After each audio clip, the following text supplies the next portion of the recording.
Hi friends, இது உங்கள் Sai ஆலினால் channel. இன்றைக்கி நம்ம வீடியோவில் என்ன பார்க்க போகிறோன்னா, முதல்ல புதுசாக ஸ்கூலுக்கு வர குழந்தைங்கள நம்ம எவ்வளோ அழகாக அவங்கள வந்து அழ வைக்காமல் அதே நேரத்தில் அவங்கள நல்ல விதமாக படிப்பு மூடுக்கு கொண்டு வரதுக்கு எப்படி அவங்கள ஹேண்டில் பண்ணலாம் அப்படிங்கிறத பற்றி தான் சில டிப்ஸ் நான் எனக்கு தெரிஞ்சதை உங்களுக்கு இன்றைக்கி ஷேர் பண்ணலான்னு இருக்கேன். வாங்க வீடியோக்குள்ளே போகலாம்.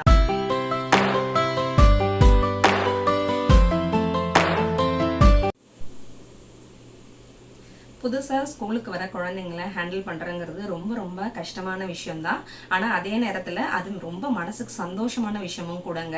ஏன்னா குழந்தைங்களுக்கு பார்த்தீங்கன்னா நம்ம தான் செகண்ட் பேரண்ட். ஏன்னா அவங்க முதன் ஸ்கூலுக்கு வரும்போது அவங்களுக்கு இந்த அட்மாஸ்பியர், புது மனுஷால் எல்லாமே பார்த்தீங்கன்னா ஒரு வித்தியாசமான ஒரு பயத்தை கொடுக்கும் குழந்தைங்களுக்கு. ஸோ வந்த உடனேயே நம்ம ஒரு வாரத்திலேயே அவங்களுக்கு ரைட்டிங் ப்ராக்டிஸ் ஆரம்பிச்சிட்டோம் அப்படின்னா அது குழந்தைங்களோட என்ன சொல்கிறது, ஒரு படிப்பு மேலே ஒரு வெறுப்பு ஏற்படுத்துறதுக்கு வாய்ப்புகள் இருக்குது.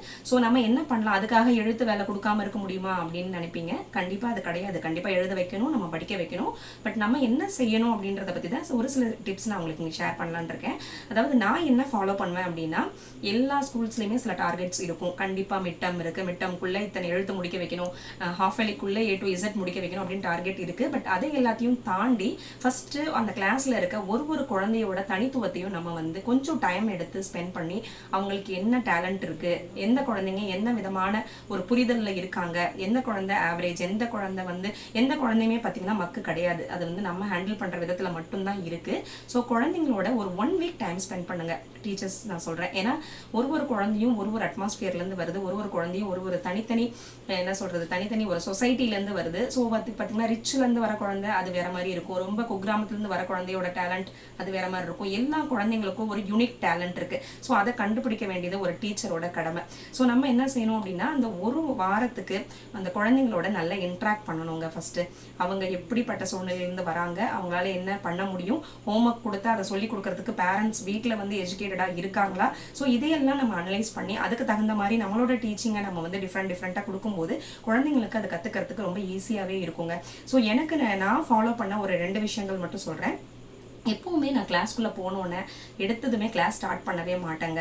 என் கிளாஸில் 25 ஸ்டூடெண்ட்ஸ் இருக்காங்க அப்படின்னா அந்த 25 குழந்தைங்களில் ஏதாவது ஒரு குழந்தையோட முகம் வந்து கொஞ்சம் சுணக்கமாக இருக்குது, அவங்க வந்து சரியான ஒரு அட்டென்ஷனில் இல்லை அப்படின்னா அதுக்கான காரணம் என்ன அப்படின்றத கண்டுபிடிக்கிறதுக்காக ஒரு 10 மினிட்ஸ் நான் குழந்தைங்களோட இன்ட்ராக்ட் பண்ணுவேன்.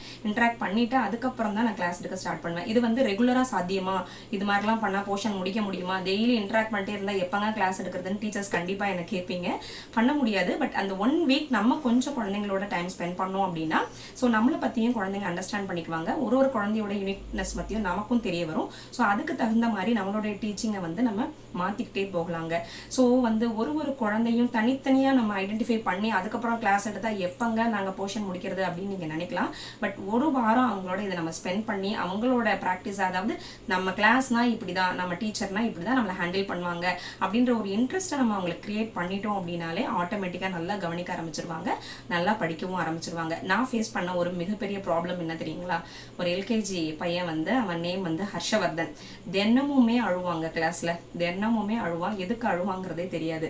ஸோ நான் என்ன பண்ணேன், ஒரு நாள் என்ன பண்ணேன், அவன் கூடவே உட்காந்து நானும் அழுதேன். அப்போ வந்து அந்த குழந்தை சிரிக்க ஆரம்பிச்சிருச்சு. இதை கேட்கறதுக்கு உங்களுக்கு வேடிக்கையா இருக்கலாம், இதனால எல்லா டீச்சரும் இந்த மாதிரி பிஹேவ் பண்ண முடியவும் முடியாது. பட் என்னைக்காவது ஒரு நாள் நம்ம இந்த மாதிரி இன்ட்ராக்ட் பண்றது மூலியமா ஒரு குழந்தையோட பிஹேவியரை நம்மளால சேஞ்ச் பண்ண முடியும். ஸோ அன்னையிலேருந்து அந்த குழந்தை அழலை. ஸோ அதுக்கான காரணம் என்னன்னு நான் கொஞ்சம் ரிசர்ச் பண்ணி பார்க்கும்போது அந்த குழந்தைக்கு வந்து வீட்டு சூழ்நிலைகள் சரியில்லை. தினமுமே காலையில் டிஃபன் சாப்பிடாமே அந்த குழந்தை ஸ்கூலுக்கு வரான் அப்படிங்கிறது தெரிய வந்துச்சு. அதுக்கப்புறம் நான் அவங்க பேரண்ட்ஸை கூப்பிட்டு தனிப்பட்ட முறையில் பேசி அந்த ஒரு ப்ராப்ளம்க்கும் சொல்யூஷன் கொண்டு வந்தோம். ஸோ அதுக்கப்புறம் அந்த குழந்தை நல்லாவே படிக்க ஆரம்பிச்சான்.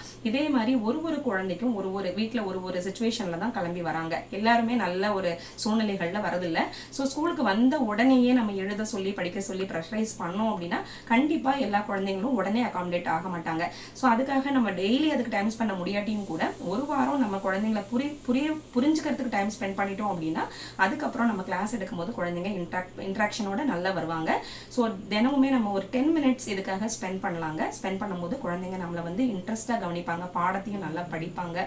ஸோ அவங்களோட அட்டென்ஷனை அந்த 40 மினிட்ஸ் நம்ம பக்கம் நம்ம திருப்பிட்டோம்னாலே அவங்களோட ஸ்டடீஸ் வந்து நல்ல சக்ஸஸ்ஃபுல்லாகவே போகுங்க.